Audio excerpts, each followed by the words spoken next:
14h-16h, Brigitte Lahaie, Sud Radio. Nous sommes en compagnie de Jean-Charles Bouchou, qui a beaucoup travaillé sur les relations perverses. Mais aujourd'hui, on parle juste de la petite lutte de pouvoir qui a lieu parfois dans les couples. Alors, je crois qu'on a perdu Frédéric, mais enfin, après tout va bien, puisque son couple est satisfait. Ça avait l'air d'aller, hein. Oui, ça avait l'air d'aller, donc tout va bien. Et c'est Cyril que nous retrouvons. Bonjour Cyril. Bonjour Brigitte, bonjour Jean-Charles. Bonjour Cyril. Vous êtes en couple depuis 12 ans, vous. C'est ça. C'est cela, oui. Oui, tout à fait. Et au début, c'est vous qui dominiez. Un vrai macho, Cyril. C'est un peu ça, oui. C'est un peu ça. Et donc, j'ai laissé... elle a son caractère aussi, mais elle me laissait diriger et mener un peu tout ça jusqu'à quelque temps où j'ai laissé sa place, quoi, on va dire. Voilà, j'ai rabaissé un petit peu... ma façon de faire pour lui laisser son univers un peu m'envahir un petit peu plus, quoi. Voilà. Et pourquoi ? Parce que vous êtes rendu compte qu'il fallait, ou parce que tout simplement vous êtes adouci ? Alors il y a deux choses. Peut-être je me suis un peu adouci, et puis parce qu'il le fallait. C'est très important, je pense, pour partager, et il faut qu'on soit égalitaire sur ces idées-là, sur tout ce qui est à partager de la maison et de la vie au quotidien, quoi.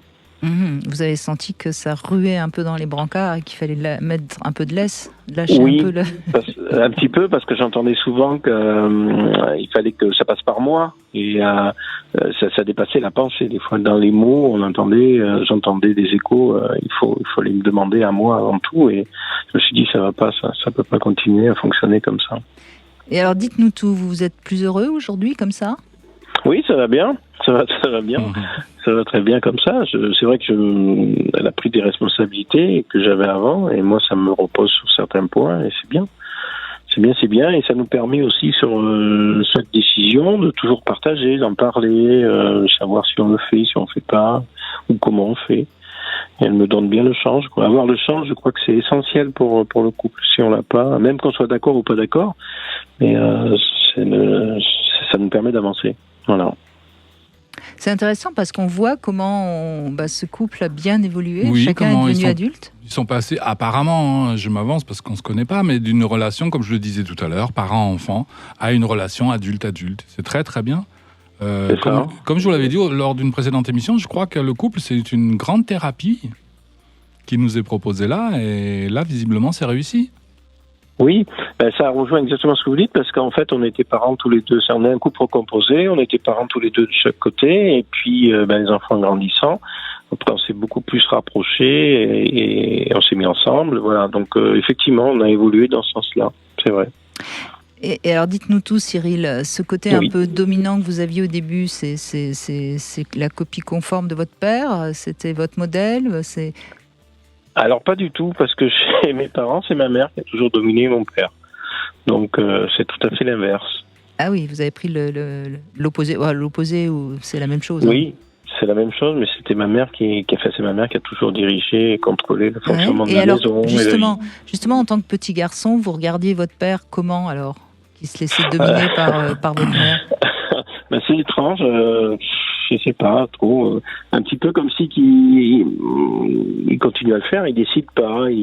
C'est maman qui décide. Voilà. C'est quelque chose que je voulais pas. Voilà. À force de regarder, je me suis toujours dit, moi je veux pas être comme ça. Voilà. Ouais, mais ce qui est bien, c'est que vous ayez réussi à transcender dans votre relation cette posture donc de dominant pour arriver encore une fois à la posture de l'adulte. Parce que c'est important aussi de rencontrer notre désir de dépendance. Alors là, je m'adresserai peut-être plus à votre épouse. Le désir de dépendance, nous l'avons tous en nous. Ça fait partie de nous. C'est drôle parce que ce sera mon love conseil tout à l'heure. Ah bon ? La dépendance. Mais allez-y. Et à un moment donné, de se laisser porter ou bercer par l'autre, c'est quelque chose de bien agréable. C'est quelque chose qu'on doit accepter comme faisant partie de nous pour pouvoir le dépasser. Parce qu'effectivement, on peut difficilement créer une vie autour de notre dépendance. Ou de la codépendance d'ailleurs, quand c'est l'autre qui est dépendant, nous on devient codépendant de l'autre. Oui, mais je crois qu'il faut quand même toujours garder une position, d'imposition un petit peu, parce que on va se reposer très facilement après sur l'autre et plus prendre de décisions. Et ça, c'est pas bon. Je pense. Je pense. Sûr. pense qu'il faut garder. Oui, et puis ce qui est intéressant dans le fait d'être chacun à sa place, c'est que finalement, on est plus autonome, quoi. Parce que quand on est celui qui décide tout le temps, quelque part, c'est fatigant, c'est usant. Et l'autre, au fond, et puis on est quand même... Enfin, peut-être que parfois, vous finissiez par pas être sûr de prendre les bonnes décisions, tandis qu'aujourd'hui, vous pouvez en parler ensemble.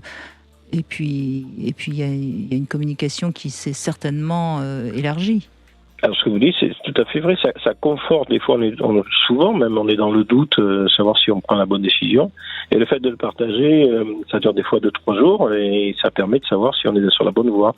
Et une fois qu'on a pris cette décision-là, elle est confortée par l'autre, et ça, c'est bien. C'est vrai que c'est bien. Parce que on a toujours l'impression comme ça que le rôle du dominant, il est beaucoup plus agréable, beaucoup plus facile. C'est pas forcément vrai, parce que c'est lui qui prend la responsabilité de ne pas se tromper, quoi.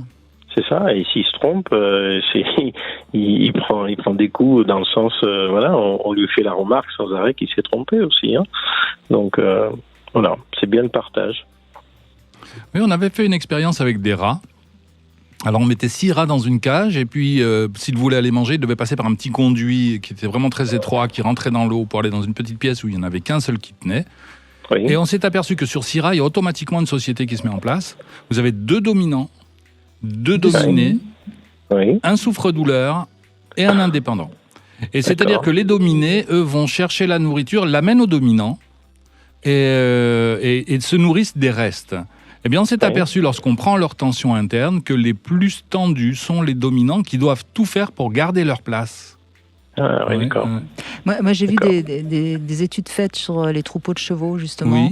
Oui. Où là, c'est pareil, il y a toujours un étalon dominant, et c'est lui qui subit le plus stressé. Bien sûr. Bien sûr. Oui. Et c'est vrai que, quoi qu'on en dise, moi j'avais vu une enquête aussi, alors là on va parler des humains, c'est déjà encore plus intéressant. Eh bien les chefs d'entreprise ont plus de pannes érectiles parce qu'ils ont plus de stress que les bûcherons. Enfin, je dis les bûcherons, mais ça pourrait être d'autres professions très... Donc pour une femme, il vaut mieux qu'elle épouse un bûcheron. Oui, si elle veut avoir des érections, oui. Après, si elle veut un bon compte en banque, il faut faire le choix. Voilà. La bourse ou les bourses.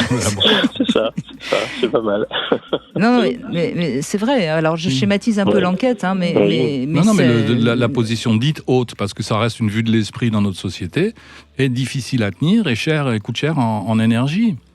Le bûcheron, il fait un travail difficile, mais au moins, il s'exprime, quoi. Quand il pose sa hache, il est tranquille.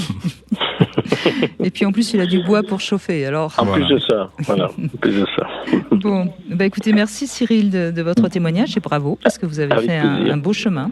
Merci bien, merci, c'est gentil. Je vous en prie.